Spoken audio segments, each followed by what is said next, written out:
They are rarer than diamonds, living legends scattered across deserts, mountains, and forgotten coastlines.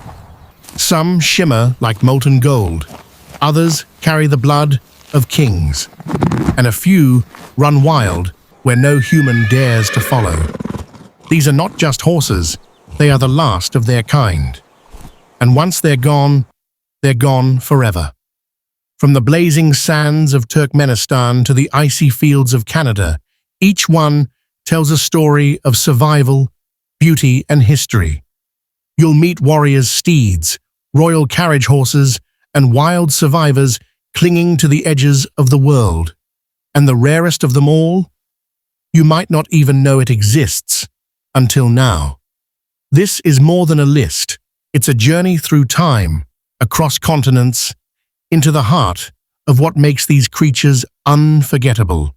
Every breed you're about to see is a living chapter of history, and the clock is ticking.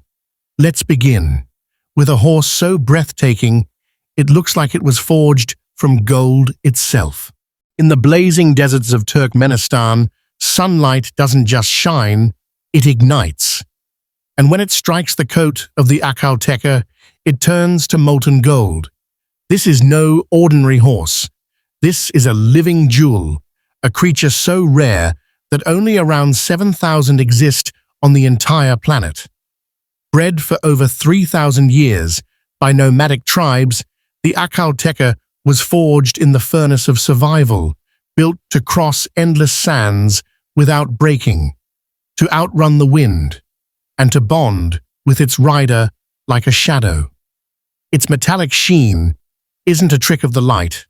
It's nature's masterpiece, a shimmering armor that has earned it the title, the Golden Horse. They are swift, loyal, and breathtakingly beautiful, the kind of animal you don't just see. You remember for the rest of your life. In the world of rare horses, the Akalteka doesn't just stand out, it blazes.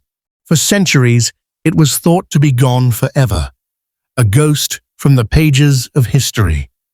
The Caspian horse, once the pride of ancient Persian kings, vanished from sight, whispered about only in legend. Then, in the mid-20th century, against all odds, it was found alive in the remote valleys of Iran, small in stature, but carrying the weight of millennia in its blood. This is no ordinary pony.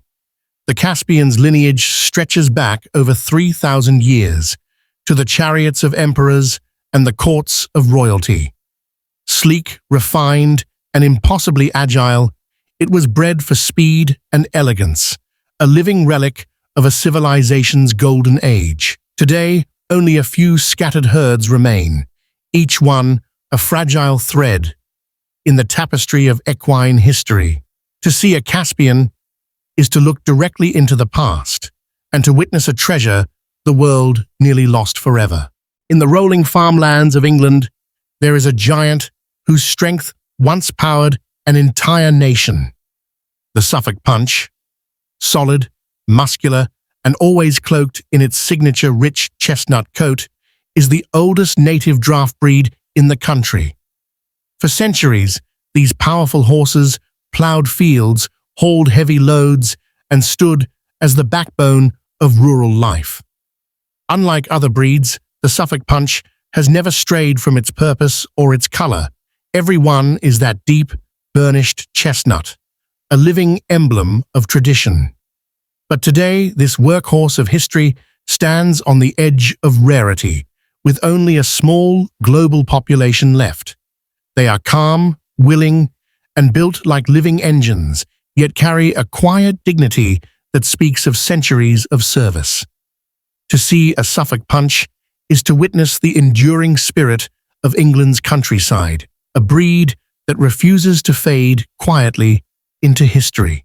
On the rugged, windswept coasts of Newfoundland, a small but mighty survivor still walks the land. The Newfoundland pony is more than just a breed. It's a living piece of Canada's heritage, shaped by centuries of isolation and harsh Atlantic winters. These ponies are hardy, sure-footed, and endlessly versatile. Their ancestors arrived with European settlers, a blend of tough British and Irish ponies that adapted to the island's unforgiving terrain.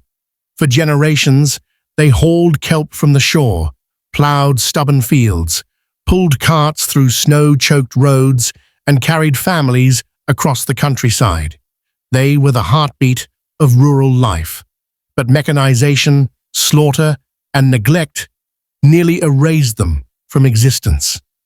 From thousands, their numbers plummeted to only a few scattered herds, a fragile remnant of a once thriving population. Today, the Newfoundland pony stands as a symbol of resilience. To see one is to witness history's endurance, a coastal survivor that refuses to vanish into the tide. In the heart of Denmark, a horse steps into the light and looks like it's been painted by an artist's hand. The Knabstrupper is a living canvas, its coat splashed with bold leopard-style spots that turn heads wherever it goes. But behind the beauty lies a story of resilience. Born in the early 19th century from a single striking mare and a Fredericksborger stallion, the Knabstrupper dazzled Europe with its color, stamina, and versatility. It became a favorite in royal stables, circus arenas, and dressage rings, a performer as graceful as it was powerful. Yet war, mechanization, and dwindling bloodlines nearly erased it from history.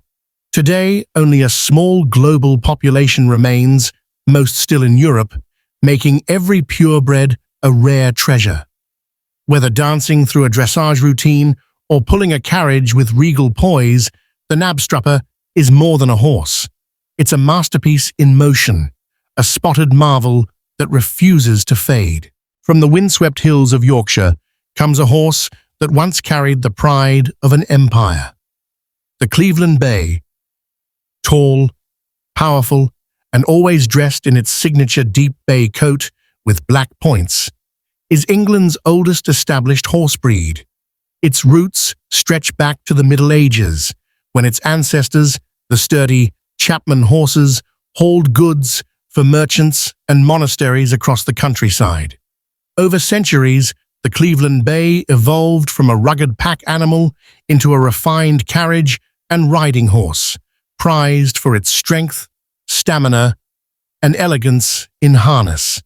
It became the choice of nobility and royalty, pulling coaches in grand processions and serving as a symbol of prestige. But modern mechanization nearly erased it from existence.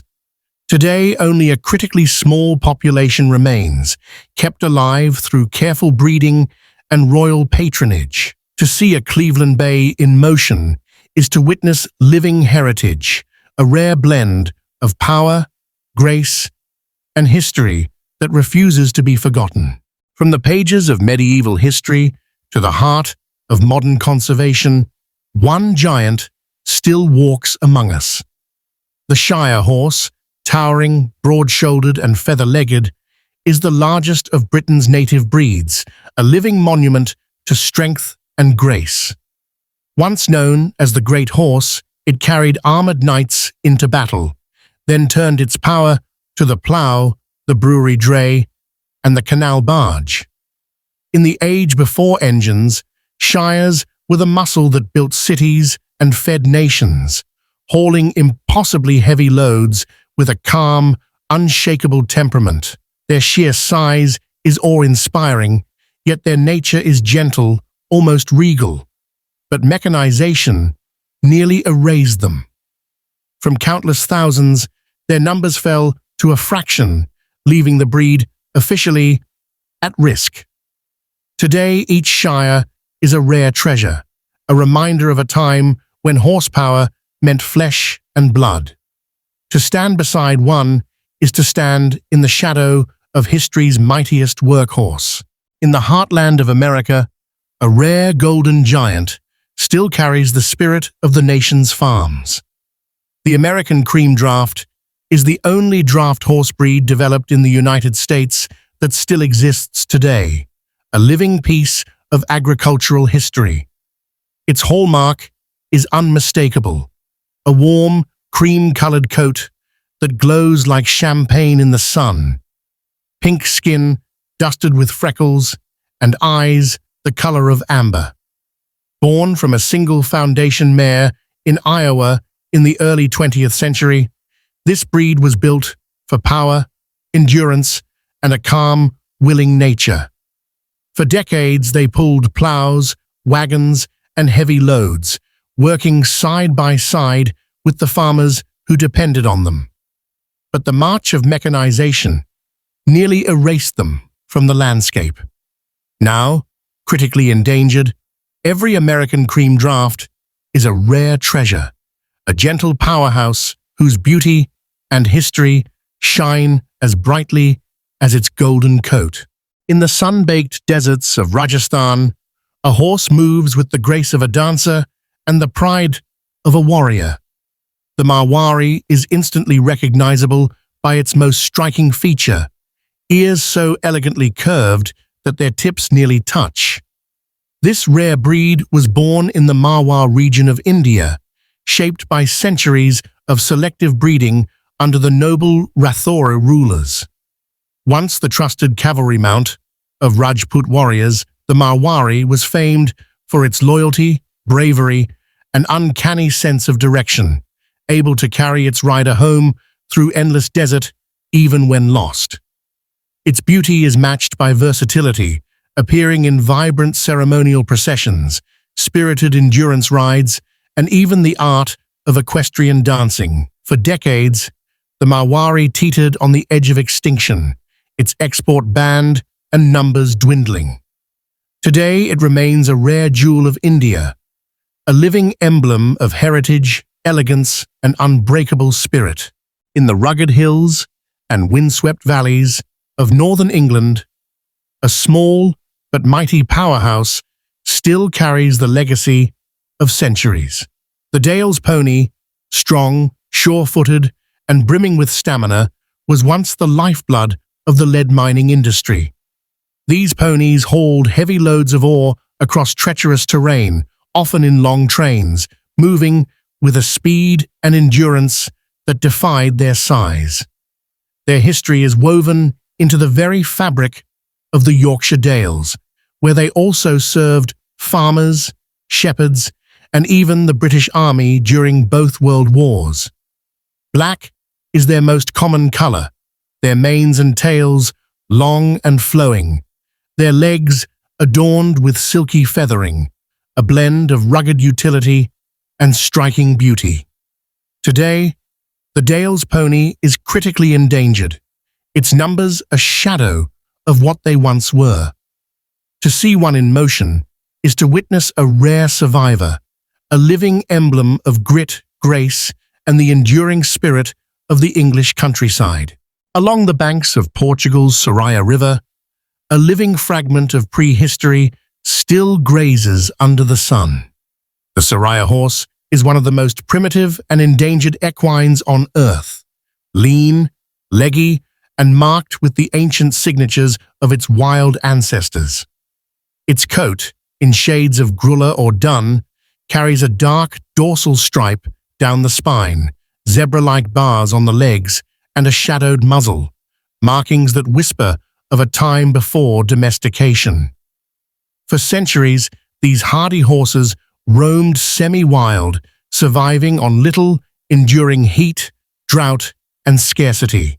Farmers once captured them for light work, but their numbers dwindled until a Portuguese zoologist rediscovered a remnant herd in the early 20th century.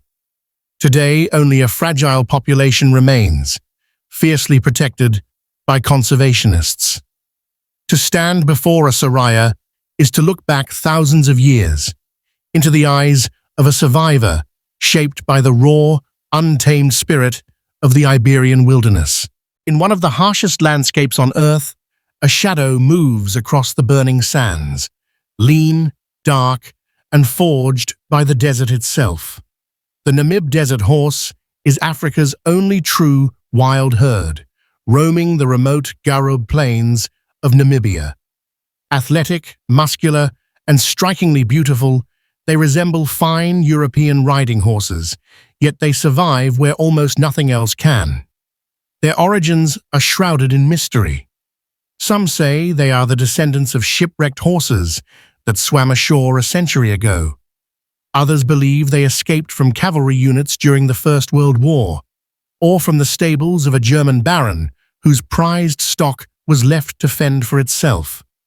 Whatever their beginning, they adapted, learning to endure blistering heat, scarce water, and endless drought. Today, their numbers are perilously small, but their spirit is unbroken. To watch a Namib desert horse gallop across the dunes is to witness pure, untamed freedom written in motion.